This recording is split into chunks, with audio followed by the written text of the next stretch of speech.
Well, hey, what's up? Welcome back to another episode of the Amazing Seller Podcast. This is episode number 23, and my name is Scott Volker if you're brand new to this show, and I just wanted to reach out and shake your hand and say, hey, welcome, thanks for stopping by. I think this is going to be really worth your while. Not just this episode, but if you go back and listen to all of the other episodes, or if you're brand new and you're just getting started, you're probably going to want to head over to theamazingseller.com/start, and I've put together like 5 or 6 of the podcast episodes, which kind of walk you through the process step by step. All right. So today I am going to be sharing with you a really, really cool guy that is, well, he's not just a cool guy. He's pretty smart too. And he's not just running one Amazon business. He's running multiple businesses. And what I mean by that is, and I'm going to let him share a story. Obviously, I just kind of want to give you a little heads up. But what he's doing is he's managing other sellers' accounts because they don't want to do the work.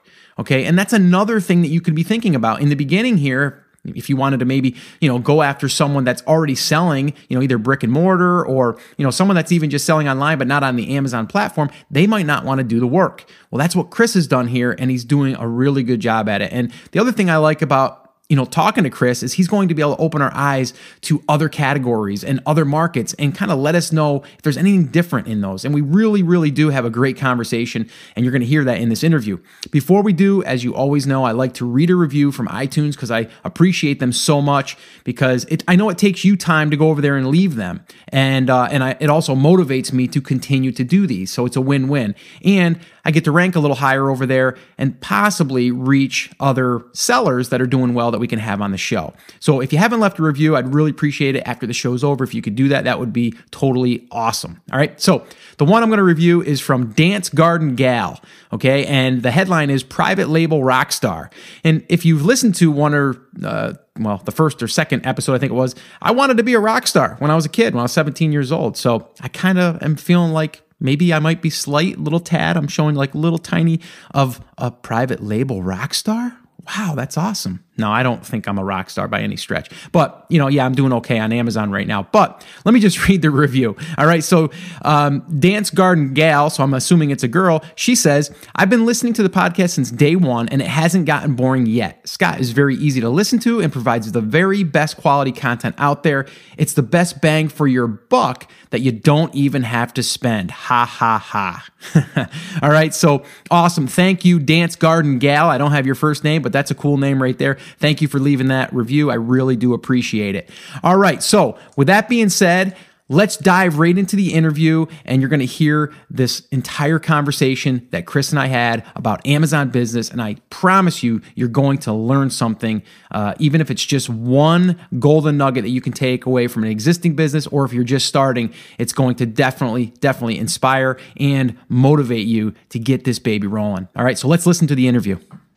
All right, everyone. Well, I am really excited today because on the show, I have a good friend. I've got an Amazon seller and someone who's in my mastermind group. Chris Schaefer, welcome to the show, my man. How's it going? Pretty good, man. How are you doing? I'm doing fantastic. And you are in Texas and I'm in New York, and we're about an hour difference right now, but not for long, right? Yeah, in theory. In theory, right? I just wanted to say thanks so much for coming on. We've had some other conversations privately and stuff, but you've got a ton of background in not just Amazon, but in just e-commerce and just marketing in general. So maybe you could take us back a little bit. Tell people, I guess, a little bit about yourself, where you came from and stuff, and as far as business, and then from there where you are now and where you plan to be, and maybe we'll just discuss the key points to your journey as far as the whole Amazon ecosystem. So if you would just tell us a little bit about you and how you got started in this Amazon thing. Absolutely. So I'm a pretty young guy, but I've been blessed, for lack of a better word, with a lot of good experiences. Right out of college, I got to work and do some online inbound marketing for a tech startup. I've worked with small and medium-sized businesses doing e-commerce, search engine optimization, conversion rate optimization, everything from building the website to writing the content and helping, brainstorm product and product line extensions. I've had the ability to work with some Fortune 500 companies, former Fortune 500 companies, in their e-commerce search engine optimization. But my real passion has always lain with small and medium-sized businesses. And so as a result of that, we got involved in Amazon through one of the e-commerce businesses that we were helping. We had built their website, and they had a single product available in various sizes. And we were looking for quick ways to help them monetize because, as your listeners know, and you yourself know, Scott, building a website and getting it to rank for a product that no one knows and trying to sell that is a real hard slog. So about a year ago, we just, for lack of a better word, threw the product up on Amazon.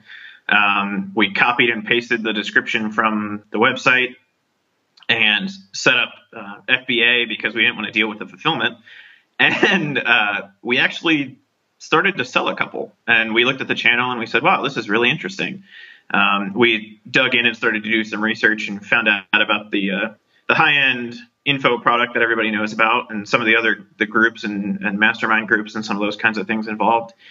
And we started to really dig in and understand what it takes to drive those sales on Amazon.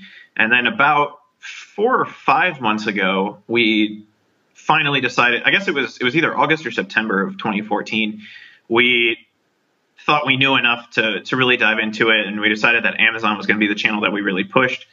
And we came in, we rewrote the product description, filled everything out based on our SEO background. We really started to ramp up on the PPC, which I know you're a fan of. And we went from selling 2 or 3 units a day on a completely unoptimized listing to selling 4 or 5 times that in a single week. Wow. We doubled and then tripled within about 2 weeks, just from properly creating the description and starting to drive PPC.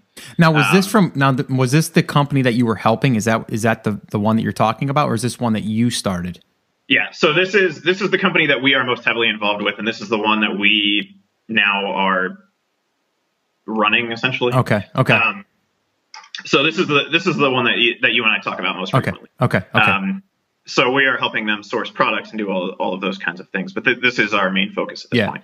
And I just want to tell the listeners, this is why I love talking to you, because you've got your hands into not just one business, you've got it into a few, which is great because you can see different things, different trends, and you can see what works, what doesn't work in certain markets. But you pretty much can say that, the stuff that we talk about, the basics, is pretty much, it's consistent. It pretty much is got to be done across all of these markets, but the competition is what we've always talked about too, is, like if you're in a competitive market, it's going to be a little bit harder. So I just wanted to bring that up, that, this is why I think it's valuable to have you on, because you are seeing, not just one market, you're seeing a few different markets. So yeah, just go ahead. I just wanted to throw that in there. And that's the thing that's really interesting, Scott, is the competition. And it's funny, we're in several different markets, and the one, and I'm pretty sure you've talked about it on the podcast in the past, that's absolutely the most competitive, is that health and fitness, like supplements market. Yes. That is really cutthroat. So if you're not down for spending 10 hours a week defending yourself, exactly. I would tell your listeners probably to avoid that market. The profit margin looks awesome, and it is. But the fight for that, if you're looking, to set up your 4-hour work week style business, unless you are hiring a team of outsourced, Filipino VAs to help you handle that, it's going to be really hard to keep your hours down there. But, so we have that business that we're helping, we're sourcing all of the products for, and we're really building that as our entity at this point. And then I also, kind of off the back end of that, I was listening to another one of the podcasts that I love, and heard somebody was talking about their product. I went and checked it out, and I bought it. And I realized they weren't listed on Amazon. And so reached out to them and said, hey, I'd love to tell you how you can make more money. And I don't know anyone that has ever said no to money. And so we ended up arriving at a consulting agreement with them, and we now have consulting agreements with a couple other companies that we came about in a very similar way, which was basically just us saying, we'd love to tell you how you can make more money, and then people coming back to my group and saying, well, that seems like a lot of work. How about you do it for us and we pay you? There you go. Which I'm okay with, because as we all know, Amazon is work, but it's not nearly as difficult as it sounds. Right, right. To get started at the very least. And I think people listening, I just want to say this too, because it brings up a great point. Some people are saying, well, I don't have any money to get started, or I don't have enough money to get started. But you may know someone that either already has a product, or you might see an opportunity, maybe even a friend, or maybe a close friend, or even a distant friend, or a cousin, or whatever. And you listen to them talking about something. Maybe they're even in a brick and mortar, and you can maybe help them bring that on Amazon and then make some money doing that while you build up your stockpile of money so you can go ahead and invest that in your own product. I think this is a great way to get into the game without having to actually have your own product. So I completely agree with that. I think, there's two real ways for anybody who doesn't, for lack of a better, have the money to start with a private label product, or doesn't want to take the plunge without any experience. The first is what I know you've talked about in the past, is retail arbitrage. And the second is to reach out to some of these local businesses and say, hey, take a chance on me. If you don't feel comfortable charging them for it, do it on a commission basis. True. Yeah. Because, what are they going to lose? At the worst, it's going to cost them $35 for the Seller Central account and a couple dollars in PPC spend to try it. Well, I was going to say, you could even say, you know what? I'll even pay for that for you for $30. Is that what it is now? $30? Is it 39? I forget. 39. Yeah. Okay. So it's $40. You might even say, as you just, you might have this account that you want to start, and go ahead and try to get these local businesses that'll go under this one seller's account just to try to, get your feet wet in it. Now, let me ask you this though, because I know you'll know the answer to this.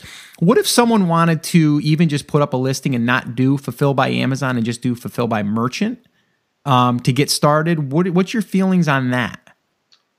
I'm all for it. And I know, Scott, you and I talked this weekend in our mastermind group about one of the consulting clients I have that has both FBA and Fulfilled by Merchant. Yes. And their Fulfilled by Merchant right now is actually outperforming their FBA because they have variations that are doing, they have some that are FBA, some that are FBM.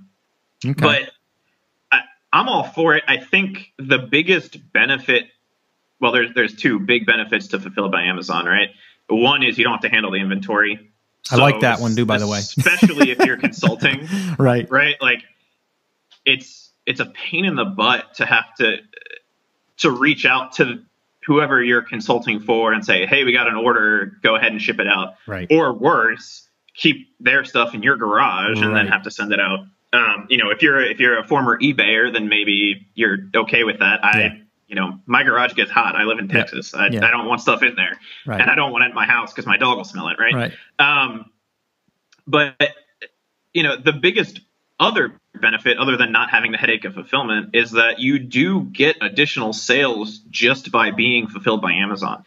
A lot of the Prime users, and we noticed this when we made the switch initially, a lot of people who have Prime will search and then filter by Prime available because they want that free 2-day shipping. Yes.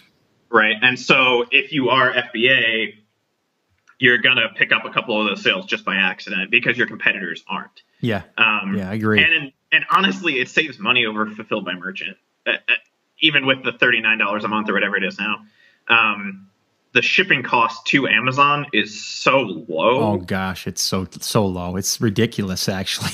That even if you're willing to put up with the headache of fulfilling the order yourself and jumping through all those hoops, it will probably cost you less to ship it to Amazon and then pay the FBA fee than it does to I agree. It does to fulfill it yourself, because you're paying, you're paying that sales commission to Amazon either way. So the only difference is what you're paying in shipping. Exactly. Now, let me ask you one other question. I keep driving in here because you're bringing up some good points, but it made me think. I was talking to actually my wife's cousin the other day, and we were talking about Amazon and stuff. And she says that she doesn't even look about FBA or none of that stuff. A lot of people don't. They just, they just want to know that they're going to get it. But what she does, she uses the filter she only shops for free shipping, and she doesn't have Prime. So my question is this. How do we as a seller allow ourselves to sell our product with free shipping? I know you can create the coupon and stuff like that, but What's your thoughts on that? Because I don't know how many people are doing that, or if you're losing a bunch of your market, or is she just an oddball? Yeah, honestly, just based on, and we've done some surveys internally with our team, and just did a lot of asking around with the families and friends that we had that were prime. Most of those prime people, in my opinion, and just based on the analytics that we see, most of those people are going to filter by prime eligible. Okay. Some of those people are going to filter by free shipping just because it's available. Yep. But I would tend to think most of those people are going to filter by prime because it includes free shipping, and they know that it's going to get to them in the 2-day window. Yep. Yeah. Right. Yep. If you're doing fulfilled by merchant, unless it's changed since the last time I set up an FBM listing, Amazon will automatically include the shipping fee based on all of those things. So you do have to set it to a 0, right, if you want to do free shipping as fulfilled by merchant. Okay. But cool. you can do that on the fulfilled by merchant side. Okay. You can set it to 0, and then you'll show up for free shipping. I got you. Okay. Yeah. No, I just was curious because I had never thought of that. I just thought, if you have Prime, you're going to get free shipping, and if you don't have Prime, you're going to pay for shipping, kind of thing. And I just didn't know if that was worth looking into. And I think that Amazon's really pushing their Prime. So I mean, they're adding all of the other benefits. So I think everyone's going to pretty much have that someday. Well, so it's funny. The thing that I see here is I just jumped on Amazon while we were talking about it because it wasn't a filter option that I had ever even looked at before. Yeah. It says free shipping by Amazon is what the filter actually is. So it will filter by Prime. Okay. Cool. That's, for all intents and purposes, it's going to filter by Prime. Yeah. So, okay, cool. All right. You're working with these other sellers, and you're helping them and all that. Let's kind of dig a little bit into, because they've already did the product selection, and I know that that's a big one for people. Are you ever helping anyone decide on a product, their next product to do? Yeah, and so that's a lot of what we're doing now, is that product selection stage, just because we're in it every day. Okay. And that's really where we've taken ownership of that first group that we were talking about, and that we're is our products now. Is we're really digging in, and the first thing that we look for, I don't know, Scott, you've dived a little bit into your selection criteria. Yep. The first product is absolutely the hardest. Yeah. The first product in the group that we're doing most of the product selection for really was not an ideal Amazon product. I would never have listed that. I would never have sourced that if we didn't already have it. Gotcha. Just because for one, the margin isn't there. That's actually our lowest margin product. And 2, because the volume isn't as high. Okay. It's a very niche product, and it just isn't something that I would have. So if you were looking at the BSR and you were doing research, you would have passed that over like crazy. Well, yes. Yeah. Our BSR is significantly higher than anyone else in that sub niche, because of all of the things that we've done now. Exactly. But looking at it, you go, oh, well, that's only, most of those are only selling 3 or 4 a day. Exactly. That's not where I want to be. And, I would rather be in that 10 to 20, 20 to 30 a day range for any of the products that we source. Yep. And we've sourced some products that are, that top 100, top 200 range. And we've sourced some products that are in the 1,000 plus range, which I know you and I have talked about. Yep. And that's honestly where I feel the most comfortable, because I know I can get it to 10 to 20 units a day or even higher without, 20 hours extra a week of pushing just that product. Right. But so you have a little bit of advantage, as I do, because you already have a product and you already kind of have a gauge, because you know what the BSR is. When you sell 20 a day, you know that the BSR was whatever, 500, let's say. Then you know that when you're looking for other products, if you find one that's in a certain range between, let's say, 500 and 1,500, you can kind of guesstimate as far as how many sales you're probably going to get. You may even have a product that's in there that's doing, like me right now. I have my second product in there, and that's floating between 5,000 BSR to about 20,000 BSR. So I know that at that range, I know how many I'm selling. You know what I mean? Right. So I can kind of look at future products and go, okay, this right now is at 5,000. So I know I could probably sell between 10 and 15 a day at that. And if I do better than that, then it's only going to increase. And I can kind of use that as a gauge, as an upper gauge, versus it being the one that's doing well, that's a 500 BSR. Absolutely. So you have so much more control, but there's people listening right now. They're like, I don't even have my first product. That's my hardest thing. So what kind of advice would you give them if you're advising them to get into this game? Well, and it's funny because the first products that we looked to actually source did kind of fall into that.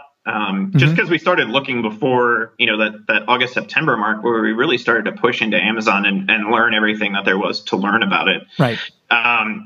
We were like, oh, well, what else can we sell? Because this looks like, we can put something up and it'll sell. And yeah, exactly. You can. Yeah. It's not, if you do a little bit of work, you'll sell a lot more. But, the first thing is something that you use or something that you're passionate about. And I know, the objection that I always get is, well, I don't know what I'm passionate about. Yeah, I know. But there's something in your house that you touch or that you use. And so that is a good Amazon private label product. Right. It doesn't have to be your life's goal to sell the best garlic press in the world. Exactly. But if you use a garlic press every day, you know something about it. Well, yeah, right? Or if you're into cooking, right? If you're into cooking and you know that you love cooking, then you know that you're probably into those kind of gadgets and stuff. Now, we're not saying go out there and do garlic press because there's 100,000 of those things out there, but we're just giving ideas. But, if you're into coffee, some people are into tea, right? And all this tea stuff, right? All the tea press and the percolators and all this jazz, right? I don't know anything about it, but there's some people that they love their tea. I was talking to my wife's cousin the other night again, and same thing. She uses loose tea. I've never even heard about this stuff. People listening are be like, "What? You have never?" I didn't. I just thought you get a tea bag, put it in there, hot water. That's what I'm drinking right now. Yeah. So, but there's people. It's like a delicacy almost in a sense, right? It's like it's a higher end tea, So there's if that's what you're doing, like there's certain things that you got to dig into that, and don't just go to the top surface stuff. You got to dig a little lower. But anyway, that's my tangent on that. But yeah, right. It doesn't have to be like you said. It doesn't have to be like, you're going after this big cure or this big, problem that you have to fix or something that you just absolutely love to do. It just has to be something that that you use on a daily basis that you feel makes your life better or easier or something. Right. And so the first step to that, and the thing that I always like to talk about, is just spend an hour or two writing down everything that's around you, your desk, your office, wherever it is, or everything that you touch in a day. Yeah. It sounds like a lot of work, but it's a really good place to start. Yeah. And then the other thing is, and this is, I don't know, I've also done some drop shipping. And one of the things that's always recommended there is everything you've bought in the last year. Yep. Right. And so if you have an Amazon account, they keep a really nice receipt of that. So you can just jump in and look at all of the things that you've bought off Amazon. It might be scary too, by the way. Yeah. I don't like seeing the number at the end of the year, but I'll take it. Yes. Just the things that you've bought. Yep. And look and say, okay, because you know what you were happy with about that and what you weren't happy with.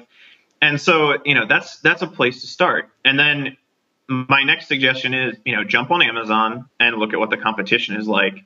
Look at, the number of reviews for the top ranking products in that keyword. If it's a garlic press, just go to Amazon, type in garlic press and look at the top 5 people. Exactly. See how many reviews they have, see what their seller ranking is.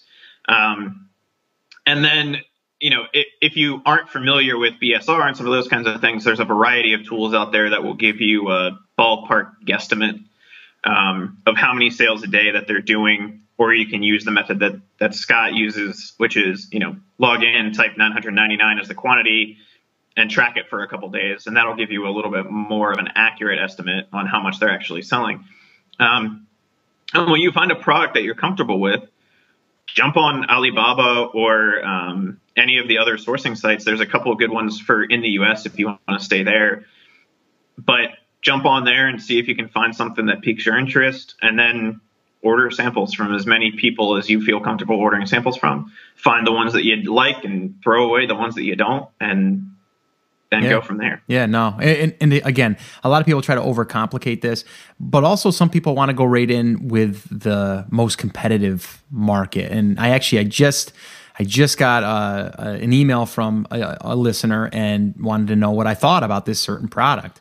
And I was honest. I didn't think it was a good product because everyone and their brother is trying to sell it. And, it's like if you want to go in with that type of product, you need to have the money to back it, and you need to promote it, and you need to be able to be willing to do that over and over and over again.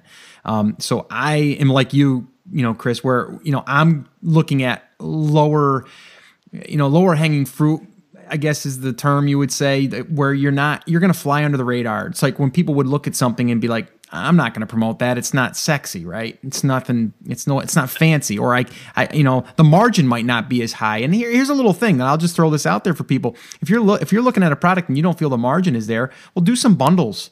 Make some bundles of that same product. And we've talked about this in the mastermind group a little bit, Chris. But you're a believer in it as well, but you can have multiple products of the same product under one listing, and then from there just sell as a single unit, a triple pack maybe, and a 5-pack.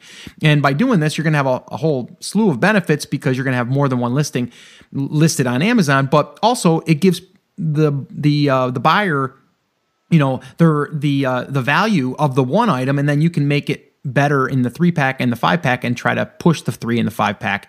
And then this way here, a lot of people are only selling it as a single unit for maybe $8. But what if you were to add 3 of them together? It would be $24, but you could sell it for maybe $19.95. I'm just giving an idea, right. And you lower your product cost and all of those kinds of things. And by having those variations, and just, to completely go off the conversation that we were having, having those variations forces people to upsell themselves. Exactly. Right? It's human nature to want more for less. And so if any time you have that, good, better, best option, you're going to accidentally sell more.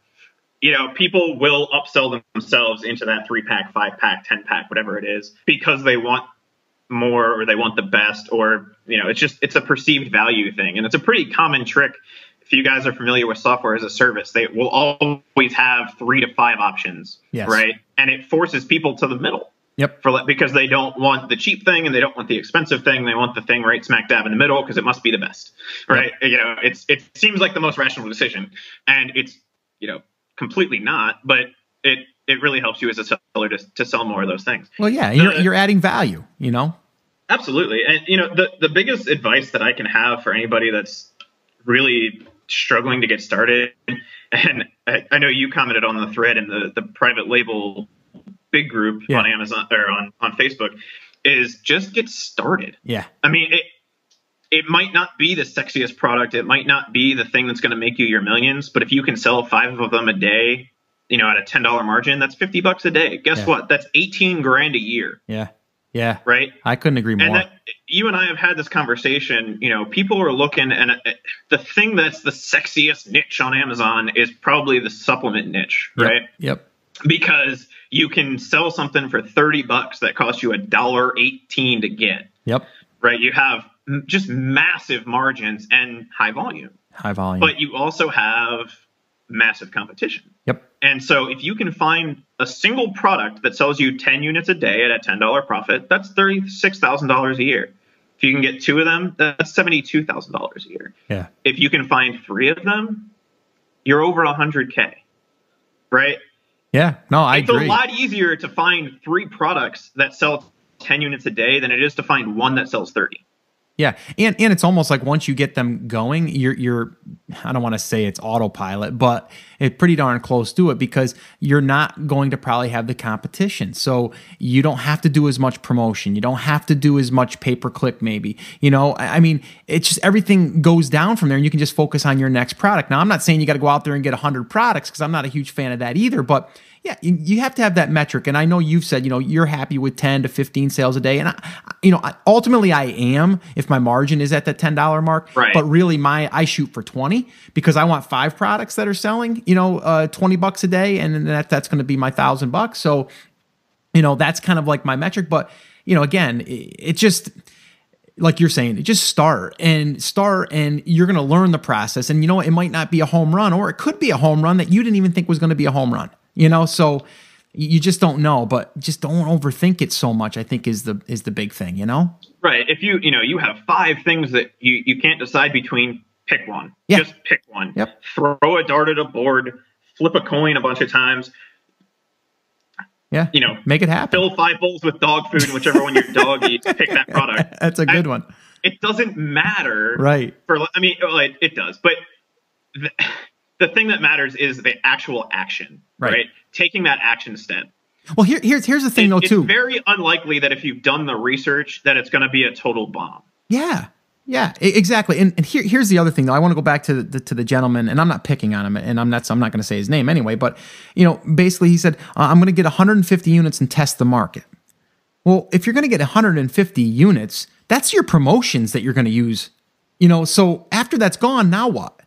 It's like if you're going to go into a competitive niche, I'm telling you right now, 150 to 200 units is the minimum you're going to want to use as a promotion. Right? Yeah. So, you're not going to really get a real true test unless you can start with, to me, honestly, in a competitive market, you need at least 800 to 1,000 units. At least. And then you're going to need the money to be able to back it, to be able to push the promotion, to go ahead and do your $2 giveaway or $3, whatever you're going to do. It seems like the 99-cent one is kind of going away, or the dollar one. It's starting to be more like the $1.95 or the $2.95, depending on your price point. But you need to be able to go in at it, like you're going to do it. Now, if you're testing the other market, like we're talking about, like a market that's not as saturated, yeah, you could start with a couple hundred units, maybe give 50 away, and then see how that goes and slowly start increasing your stuff. You could probably go that route. But if you're going in a competitive market where, I think I did a search for the actual product, and there was I think 30,000 listings with that particular keyword. That's crazy, right? You really got to differentiate yourself. So it's not, to me, it's not the best way to go at it in the beginning, especially if you want to scale up from there and you want to go with that. Like we've talked about this too, Chris. It's like, if that's that one product you really want to sell because you think there's a huge thing, start with something that's related to it, that's not as competitive. Get the market buying through your seller's account and getting your score up and all that stuff, and then release that other product, And that was going to be my point when you originally brought that up, and I'm glad you came back around to it, is, Scott and I aren't saying avoid competitive markets. No. We're saying be smart. If you are just starting out, don't go after a product that's top 100.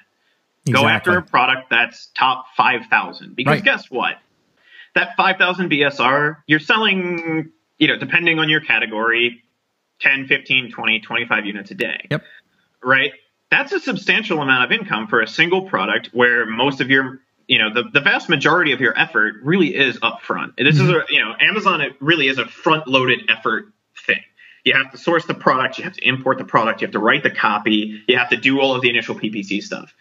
Scott just said it's not quite autopilot, but it's not cycle intensive after you get past that initial launch phase, right? No, absolutely. It's a couple hours a week, and then that doesn't scale exponentially, right? If you have 10 products, the amount of time you spend testing and tweaking your PPC campaign is not much different than the time if you have 5 products or even 3 products. Exactly. Right. You have a little bit more work up front, but the amount of work on the back end is just about the same. You got to make sure that you still have them in inventory. You got to make sure that nothing weird happened. And you got to make sure that your automated seller feedback sequences are running. Right. All right. And then testing and tweaking PPC. That's just about it. Yeah. So if you can find a product where, you can buy a test order of 100 and you only have to give away 20, that puts you in a much better position than a test order of 100 where you have to give away 80. Yeah. Yeah, it makes it a lot easier. And for a lot of the products that we source, we at this point have only had to give away, get reviews, to get those verified reviews. We do a giveaway of 10 to 20 units.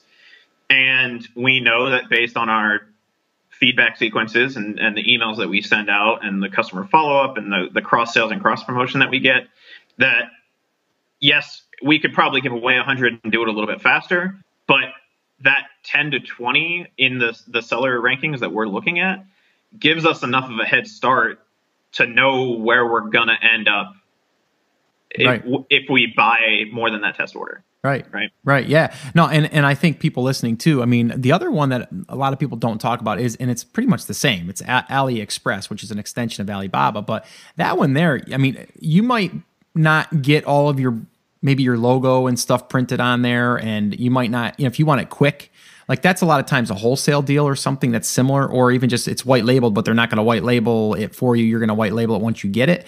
But you could literally find something there that's either close to your product or that is your product or similar, and you can always modify later. And let's say something comes in a plastic bag, you can just go to Staples or Office Max or any place that prints labels, have your labels, your UPC and everything printed, and you can label them yourself. Get a couple hundred of those. You can probably have them shipped to you in probably like 2-3 weeks. And then that's just a quick way to kind of test the market as well. You don't need the fancy packaging. You don't need, the insert card. You don't need the box. You don't need none of that stuff. Just kind of, again, getting it up there and getting it listed, getting through the process, getting it going. So that's just another little thing that I've actually been looking at another product, which is it's in my market, but a little bit off of my market. And I was thinking about just testing the thing because it was a really cheap price point. And I was going to test the whole single pack, triple pack, 5-pack, because I can get them for about just a little over $1 a piece. So I was thinking of doing something similar to that and giving it a test and seeing what happens, because the investment was going to be very, very minimal. So just thinking out loud there, but yeah. Yeah. And so, that's the first product, is just get started, pick one and go. For your first one, that high-end info product that we talk about really advocates pushing into that top 100. I don't like that market, even for products beyond your first one, but that's, it's totally up to you. Yeah. But pick something and go with it. Yep. And once you're up and listed and making sales, the second, third, fourth, fifth, 100th product falls into place. Yeah. Because everything is related to something. Agree. Right. Yeah. And so, Scott, you said you really want to shoot for that 20 sales a day. I'm comfortable, even if it's only selling 10 a day, I'd like to be at 20 to 30, but I'm not going to call it a failure if it caps out at 15. No. And there's a very specific reason for that. The reason is you have no idea how powerful. I mean, Amazon is specifically constructed to convert people into buying things. Right. Everything about the website is designed to make people buy their stuff. Absolutely. Their follow-up sequences, the way everything is laid out, it looks hideous, but it works really well. It will take you 6 years of building and tweaking your own website to even come close to a conversion rate that Amazon has. And even in that case, you can spend a couple $1 million on a conversion rate consultant to take your e-commerce conversion rate from 3 to 4%, right? As opposed to 16, 18, 20% on Amazon. Yeah. So you have that added benefit. And then Amazon gives you all of these, related products frequently bought with. Hey, you looked at this thing and now we're going to email you with 100 other things that you might like. All of those things can serve as idea generations for product line extensions, right? The thing that I really like is the frequently bought together. Oh, yeah. There's a couple of little tricks and hacks that you can use to make that work really well for you. Why don't you give us one of them? So your second product, right? Look at your product listing on Amazon and see what's listed as a frequently bought together. It will change a little bit, from day to day, depending on how many orders you have. But once you get into that 10 to 15 order range, you'll start to see it kind of flatten out, and the product itself may change. It might go from brand A to brand B, but the actual thing that people are buying tends to kind of level out over time. So let's go, you're selling a garlic press. Well, okay, what is frequently bought with a garlic press? It's a kitchen utensil. Maybe they're going to buy pots and pans. Maybe they're going to buy something else. Whatever those other frequently bought with things are, go out, find out if it meets your personal product criteria, source it, list it on Amazon, right? Now you've doubled your chance that you're going to sell your own product, because you now have 2 listings as opposed to 1. True. But what you can do, and you'll naturally get some cross sales, just because people will click on your seller page and see that you're selling those 2 things. And if they're in the market for both of them, they'll buy both. Or you'll sell, one to the person, and then they'll come back and search for something else, recognize the brand name, and buy it. Right. Right. And that's not to get completely off course, but that's where I'm comfortable. That's why I'm comfortable in that 10 to 15 sales range for a product, because I know that even if it caps out there, if I source another product that's related, I can move that to 15 to 20 or even 25. Right, because the other products are helping to promote that. Based on those cross sales, because you'll naturally start to pick those up. Now, right. There are some little tricks and hacks that you can do to, for lack of a better term, force that to appear. Mm-hmm. One of the things that we've talked about previously is those promotions. Buy 2 get 20% off, right? Yep. The promotions you can set up on the back end. You can set up a promotion and include it in your product images or whatever that says buy product A and product B and save 20%, right? They have to add both product A and product B to their cart. So depending on how competitive your niche is, you sell 3, 4, 5 of those, both of your products are going to appear in that frequently bought together. Yeah, that's interesting. Now, because you start to drive that yourself. Yeah. And then over time, you can phase out that promotion because that's naturally what's frequently bought together. People just hit add all to cart and go. Now, to set that up, and I know about this myself, but I'm just acting as the listener. To set that up, you go into your promotions tab, correct? And then you can select the products that you want to basically be purchased together in order to receive that discount. And then that'll show up in that little promotions box that's down below. I think it's below the description. Right.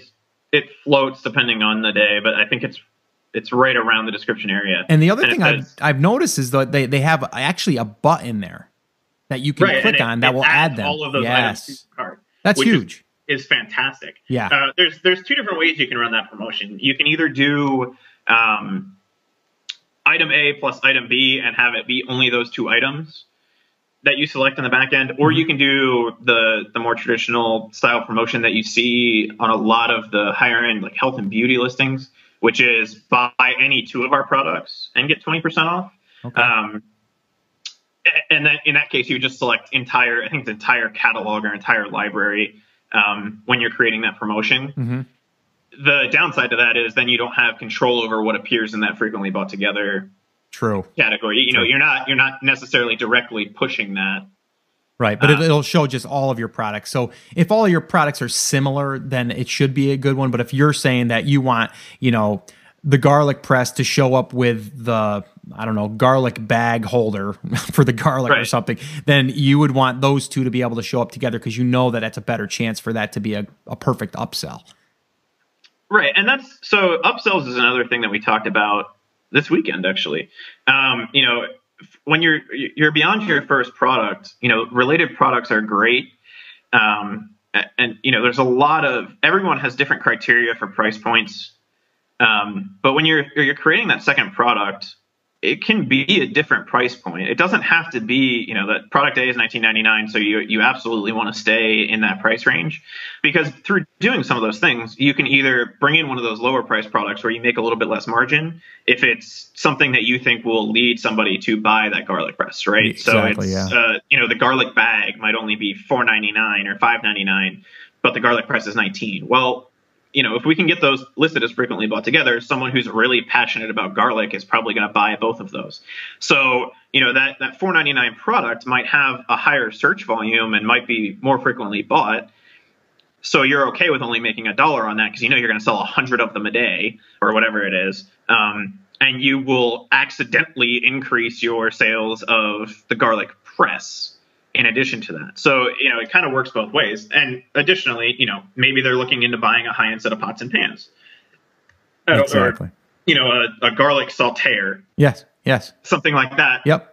You can bring in a higher price point item as well and use that as the entry point to upsell into a higher price transaction. Yep. No, and that's, that's marketing 101, right? I mean, that's stuff we've been taught since the beginning, years ago.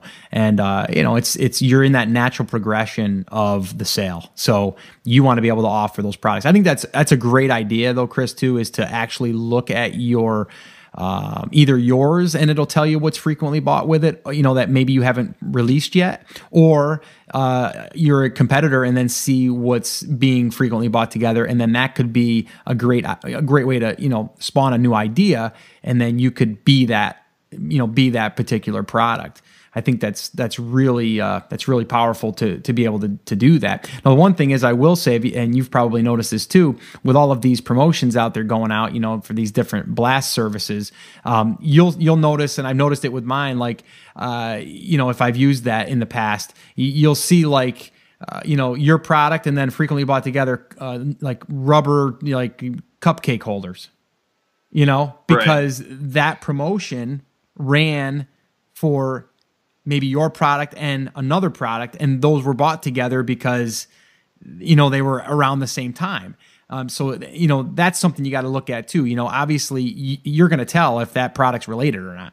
You know what I mean? So don't do your research and go, wow, a garlic press and someone's buying, I don't know, a basketball. It's like, that doesn't make sense. You kind of got to use your head on that, but for the most part, it will be. And depending on what kind of market you're looking at, as doing this research, you're going to tell if they're doing these blasts or not, because, you're going to see that, those products that everyone's pushing. Oh, and that's the other point that we should probably stress is, that second, third, fourth, fifth product probably should be directly related to your first product. Yeah.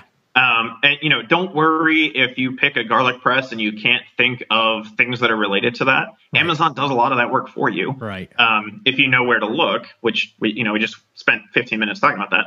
But you don't need to know what your product line extensions are going to be from the get-go. And that's another thing that a lot of people get caught up on when they're first looking to start is, I know I'm going to have to have multiple products to, quit my full-time job while I'm doing this.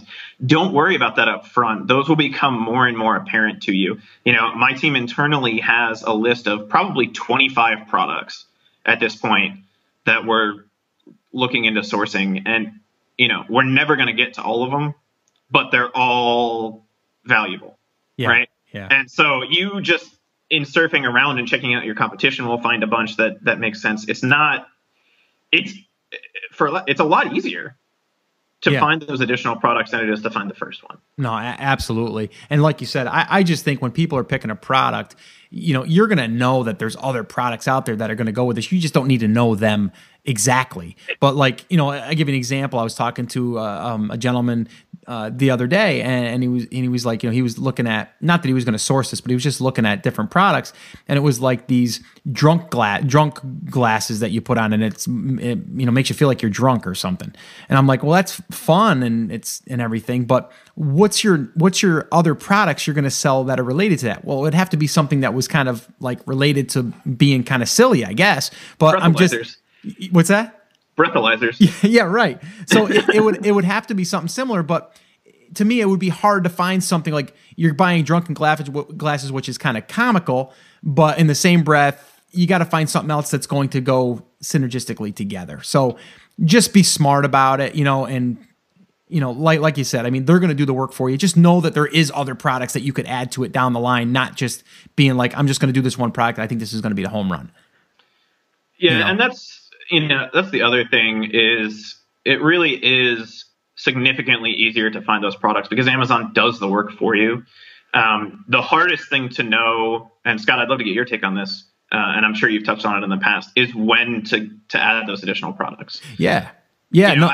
Go ahead. Yeah, I know you've probably got yours. I'll tell you mine in a second. Personally, it's when no matter what we do to something, the sales tend to stay the same. We add more keywords to PPC, whatever. It reaches that temporary plateau. I've noticed that there is no such thing as a sales plateau on Amazon because every time we think we're not going to sell more than that a day, we do. But for us, it's that 15 to 10 to 15 to 20, depending on the product, sales a day where we haven't noticed an increase in a couple days or even a week. We start to look for other products to extend that because we know that it's now at a fixed point. It's not going to drop massively. It's not going to increase massively overnight. And so we can start to dedicate our time and resources on that second, third, fourth, fifth product. Yeah. I am a massive advocate, and it's funny, one of the consulting clients that we're working with, we're essentially starting a brand new Seller Central account with 50 units, 50 different products, Wow. which I'm sure there's some value to it. But for anybody that's starting, start with one. Yeah. Just start with one, Right. Figure out the process, get it up, get it to that place where it plateaus for you.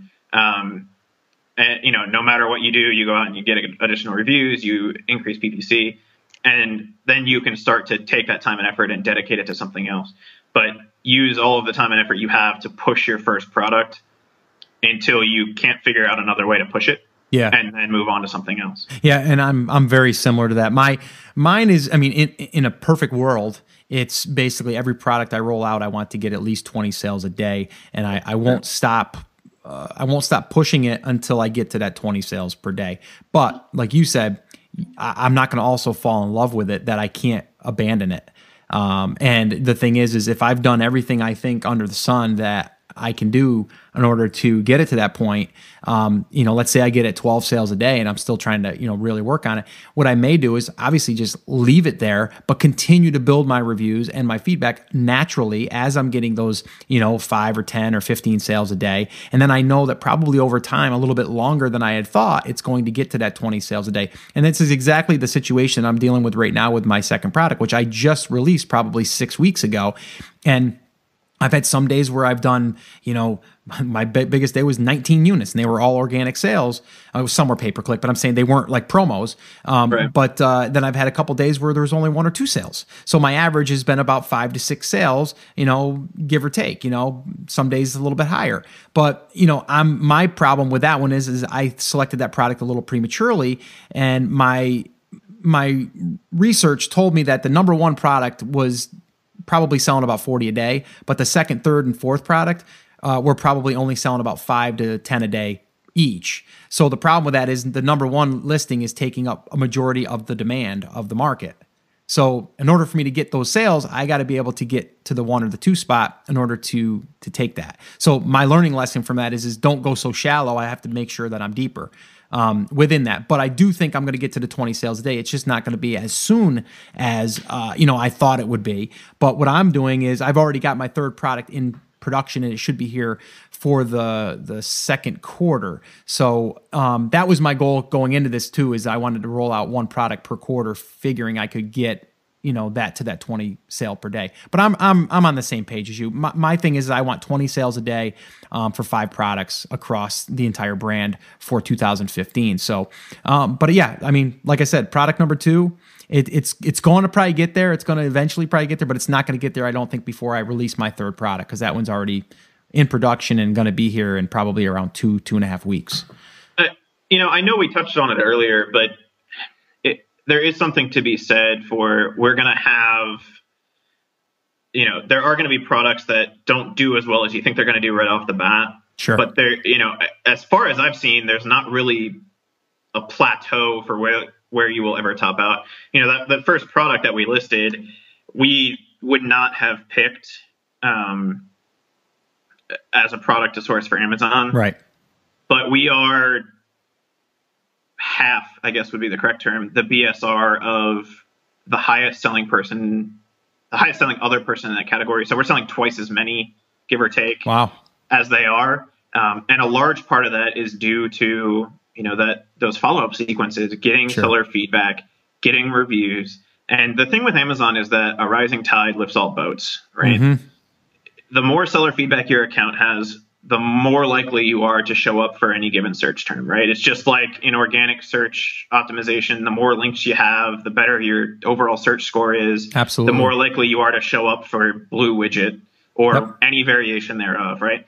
So, in addition to those Amazon emails that go out that say, hey, they might also be interested in that product, in addition to, the boost in organic search, in addition to all of the cross-sell and upsell that you're going to get, you are going to show up more in Amazon organic search for keywords you never would have thought of, and even keywords that your PPC doesn't really indicate are profitable as you move into that second, third, and fourth product, because your overall account is stronger. Exactly. Yeah. Right. And so, you might only sell an additional 1 or 2 a day. So you might get that from 15 to 17 or 18, but those are 2 additional sales a day that you didn't have to do anything extra to earn. And so you're always, as you expand that product line, you're always going to see an increase in the existing products just because of the way that Amazon is set up. Yeah. So I agree. It doesn't hurt to move that way. Even if your second product, your first product's a raging success, your second product isn't quite there, as you start to get those reviews and even those organic reviews, Scott, you and I have talked about, that 50 review marker, that half of your competitors' reviews is where you really start to eat into their sales. Yep. So let's actually dig into that, because it's funny that you mentioned that, because I mean we're running a little bit longer than usual. That's fine, but I wanted to touch on that because I think that was a great point that you brought up at our mastermind meeting. But I never thought of it like that, but it does make sense, and I'd like to have you maybe explain that a little bit. As far as the reviews go, and because a lot of people are like, well, I don't even need reviews. And, I guess there's some products that you need less than others, and I get that, but there's a pretty good rule of thumb, and I like that analogy that you explained. So could you talk about that a little bit? Yeah, I'll see if I remember what I said. Well, it was the 50% of your, like, let's say for instance, my competitor has 200. You're saying before it really is going to make a significant impact, you got to really kind of cut that in half. Right. And so, let's just go with the 200 number. Yeah. One of the numbers that's tossed around is really important is that 50 review mark. Right. And that's a great number of reviews that's going to really help people convert. And it's a high enough number that most people won't blink when they see that you're a 3.5, 4.5 star review based on 50 reviews. The trick really comes in is, I don't know if you guys have noticed, but Amazon is now showing 3 to 5 related products on your seller page. So if you have a garlic press, it's showing 3 or 4 or 5 other garlic presses once you scroll down below the description, in addition to the other related items. And it's doing a side-by-side comparison. It's a comparison table. So if you only have 50 reviews and your top competitor has 500, and you have the same number of stars, why would anybody view your 50 reviews with any significance? Sure. Right? Yeah. And what I've started to notice just based on the review numbers that we have internally is those jumps happen. Yeah, they'll happen at 50, but they really start to happen when you get to, half or more of that person above you. Yeah. So in your case, Scott, they have 200 reviews. They have 200. You have 25. Which product are you going to buy? You're going to buy the one with 200 views because clearly it has more happy people. Yep. Whether it does or not. No, you're right. It's psychological. It's social proof, right? Right. So the more social proof you have, the better. Right. And then, the other portion to reviews, and, to go completely off track, is there's 3 things that matter on Amazon, or 4 things, for when you're going to show up. The first one is, are the keywords in your description? Is your description properly fleshed out? Is it a converting description, right? How many sales do you make? Right. That's the second one.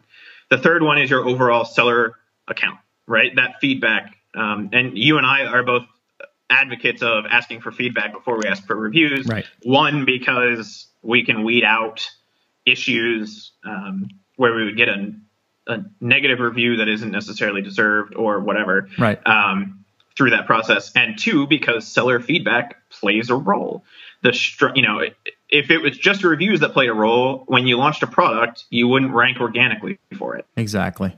And our additional products, each additional product we launch, we get more organic sales sooner because Amazon knows that we're going to create happy buyers. And that's what Amazon is all about, right? Is providing that customer service, knowing that their buyers are going to be happy, because happy buyers are frequent buyers. And that's what Amazon wants. Exactly. Right. And so if we can push for those reviews, the more reviews we have, the higher that social proof, the better. The more reviews we have, the more feedback we have, the better. So all of those things really build on top of one another and start to really flywheel all of your listings forward, not just the one that you have now. Yeah, and I want to actually share with everyone that is definitely the case for me, because I launched the first product and it took some time to rank. It took some time and it took some work. And I launched the second product, and for a couple keywords that I thought were going to take me a very long time to rank for because they were only 2 words, and they were, like the obvious ones, right? And I was ranking on second page on like maybe after the first week and a half. And then I was actually ranking on page 1, and I still am for 2 of them right now. And it's only been 6 weeks. So like you said, though, I think the one thing that's going to help my sales is the reviews, because right now I am at about 28 or 29 reviews, and my competitor's at like 223. Right. So, I need to work on that, and I know that. And my problem is right now is I can't even run really a promotion, because I started with 500 units. And here we go back to the inventory, right? I started with 500 units. I gave away about 50. And I've had my organic sales happening here, over the past 5 weeks, and I've sold 200 units. So, combined with the promotion. So I'm down to 300 units. Well, if I do 100 giveaway, maybe 20 a day for 5 days, there's 100 units. And if I really ramp things up, I'm going to be out of inventory. So then I got to start all over again, in a sense. So I have actually 500 more units coming. And then once they get here, I'm going to do that. I'm probably going to do some type of promotion. Haven't decided which one I'm going to do yet, but I'm going to do something to get out 20 units a day for 5 days. And then from there, I'm going to basically go after my reviews and my feedback, just as I do, because it's on autopilot. You just kind of feed them in, and it's going to spit out the emails, right? Like we talked about. And for there, I'm hoping out of the 100, I'm going to get between another 25 and maybe 35 reviews, hopefully. And then that'll ramp that up. And then organically between now and the time that I get that promotion going, I'm going to probably get another 10 reviews. So it's a slower process, but I know eventually I'm going to get there, because I'm looking at my competitor and I don't think they're doing a follow-up sequence, because their reviews have been there almost since I started. They haven't really improved on the reviews. So I know that I can get ahead. It's just going to take some time. And I'm not going to go get 100 reviews overnight, because that's not organic, right? Right. Well, and that's the other thing that we should probably stress in this, Scott, is this is not an overnight thing. I mean, it's a freaking quick thing. It's quickest I've ever done, but it's not quick overnight. Right, exactly. Because 90% of the variables are taken care of. Yep. Right. The website exists. All you have to do is write the copy. The customers exist. There's things you can do to generate additional customers, like Amazon PPC. Right. If a properly created listing, in most cases, will trip and fall into a couple sales. Yep. Right. So 90% of the issues that you would have creating an income stream are resolved. So all you have to do is create the product, create the listing, and push it. That's it. Right. It's not an overnight thing. You're not going to wake up tomorrow morning and sell 20 units a day, but it is fairly consistent. No, it is. There are going to be some swings, but it's not going to go from 100 sales a day to 0 for no reason. No. You might drop to 80 and then figure out that somebody is outranking you. Right. And you can start to stress those things. Yep. No, I agree. 3 months, 6 months, 9 months, that's a feasible number to get a decent return on this. Yes. You're not going to be an overnight millionaire, but I mean, Scott, everybody that listens knows you're making a good chunk of change because you're willing to share those numbers.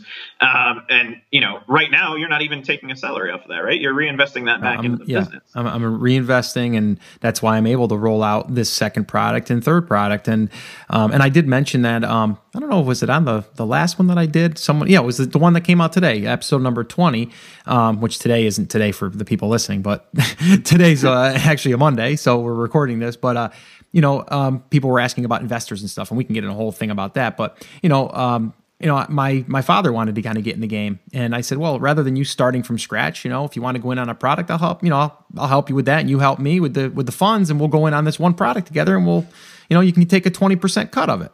So, you know what I mean? Like, that's the other things you can kind of do as you move on. But yeah, I'm investing everything back in to the business to grow it. So this way here I can, but again, you can only invest so much to grow it so fast without it not looking natural. So in my case, like I said, to get those additional 100 reviews that I'm going to need, or 150 reviews, it's still, I know that it's going to take 3 to 4 months to probably get them without it looking unnatural.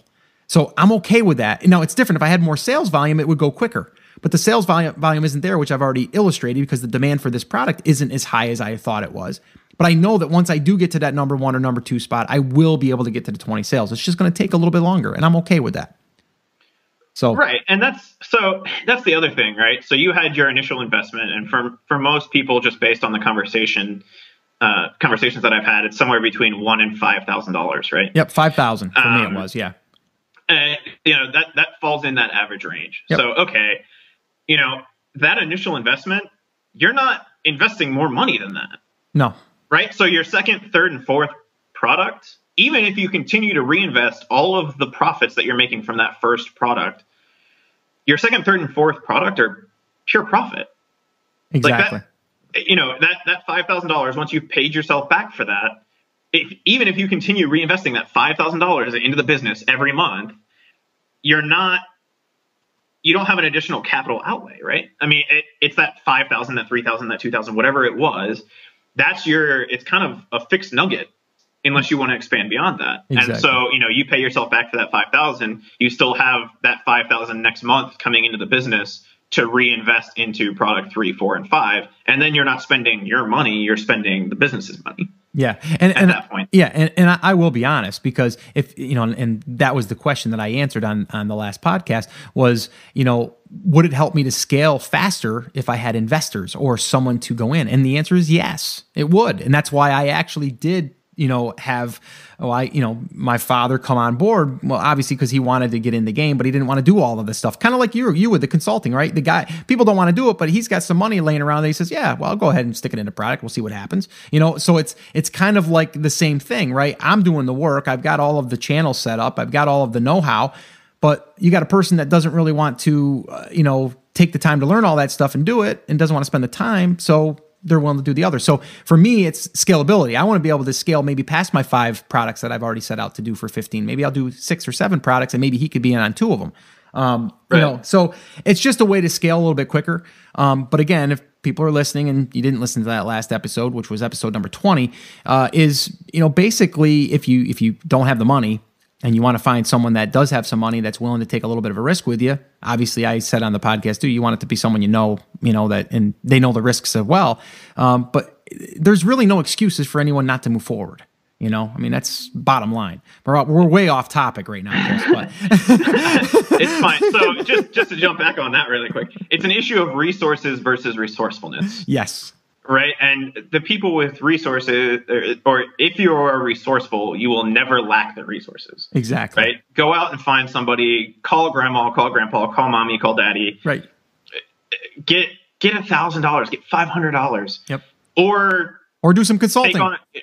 Do some consulting, take on a partner, go buy a bunch of soda at Walmart and do retail arbitrage, whatever your penchant is, it's not. Okay, $5,000 sounds like a lot of money. It's not a ton of money if you can do some things, right? Exactly.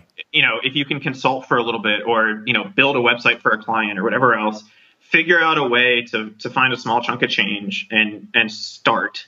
And if you have to order only 100 instead of 1,000, that's fine. Fine. Because when you sell through that 100, as long as you're not in the vitamin space, you'll have enough left over to reinvest that in 150 units and then 200 units. And you and I have talked to a couple people that are doing exactly that. And it's a much harder road to hoe than buying $5,000 worth of inventory, but it will get you there and it will scale as long as you keep an eye on the inventory. Yeah. If that's your biggest concern, is you only have $1,000 and so you can only buy 200 units. It's a little bit more work, but you can still do it. And that really is the biggest win, is that anyone that is willing to put in the work can do this. And the trick is putting in the work, right? Like we said, Amazon takes care of 90% of it. You just have to be willing to put in the time and the effort into finding a product and writing the description and pushing it. Yep, absolutely. All right, Chris, I think this is going to wrap it up. This has definitely been a longer episode, but it's been a good one. I knew you and I could talk for another hour, I'm sure. But yeah, this has been very, very helpful. And I think people are going to just get another look at, or another business model, because you are actually, like I said, you got started by helping someone else just by seeing an opportunity. And then now you are able to be consultants and actually dip into some of these profits without even having to have your own product, which I think is awesome because you can just basically push and get the profits and keep pushing. You know, so that's awesome. Is there any other last little tidbits you want to share before we get off here? I know we shared a bunch, and you kind of said it in the last little bit there, but I know you could probably give someone another little nudge. So any people that are just starting, let's just finish up with them. Well, I think the biggest thing is, one, get started. Just do it. You know, trademark Nike or whoever has that now. But and if you have questions, ask. Yeah. There is someone willing to help you. Scott, myself, anybody in that FBA private label group that we're a part of on Facebook, ask. And someone has been there. Someone has done it. It's, again, an issue of resources versus resourcefulness. There's nothing that you can't overcome by asking that question. Just ask it. Worst comes to worst, you don't get an answer and you have to ask it again. Yeah, absolutely. Right? There isn't a single situation that you will run into that one of us hasn't been through. Exactly. And if we haven't, we're going to be able to find the answer, or someone else will. So, right. It's like one of those things. It's like you don't know until you actually go through the process. You can sit there and read and learn and think but until you start getting through this stuff, you're not going to know. Exactly. So you just got to do it. Well, Chris, thank you again, man. This has been really, really awesome, and I'm sure, like I said, people are going to love it. And just get another perception of like what's entailed to this business, and that it is a lucrative business. It's not an overnight get rich quick thing, So absolutely. So all right, man, that is going to wrap this episode up. I just want to say thanks again, though, bud. Anytime, man. All right. Okay, so I think you can agree, Chris is a pretty cool guy, and he's got his stuff together, and I love talking to Chris because I learn something usually every time, or it helps me reflect on something, so this way here I can, continue to develop these certain things and reinforce what I already know maybe, right? Sometimes we just need that. But I just want to thank him again for coming on. I want to thank you guys for hanging in there. That was a long interview, over an hour long. And, I don't have any time schedule, so I know I like to try to keep these between 30 and 45 minutes. But interviews, sometimes they go a little longer because we start digging in. And that's what I want this to be like. So I appreciate you taking the time to listen wherever you are. If you're on the way to work in your car, or if you're taking a jog, hey, thanks for taking me along. And that's pretty much going to wrap it up. Now, if you are brand new and you wanted to kind of go back to some of these podcast episodes, or even just go to that quick start little section that I created for you, if you're just getting started, you can head over to theamazingseller.com/start. And that's it. And once you get there, you'll see that there's going to be the episodes, and I'll be adding to that as we kind of keep building this thing out. But if you have any questions, you can also do that on the blog at theamazingseller.com/ask. And one last thing, if you haven't left an iTunes review yet, I'd really appreciate it if you would do that. It helps me to stay motivated, but it also allows iTunes to know that people are listening and people are enjoying the show, and it's going to help us rank better. So this way here we can reach more sellers and more people for the future. All right. So I would really, really appreciate it if you could do that for me. So that's it. That's going to wrap it up. Hope you've enjoyed this show. Get out there, make things happen, and report back to me with how well you're doing. All right. Take care. Talk to you later.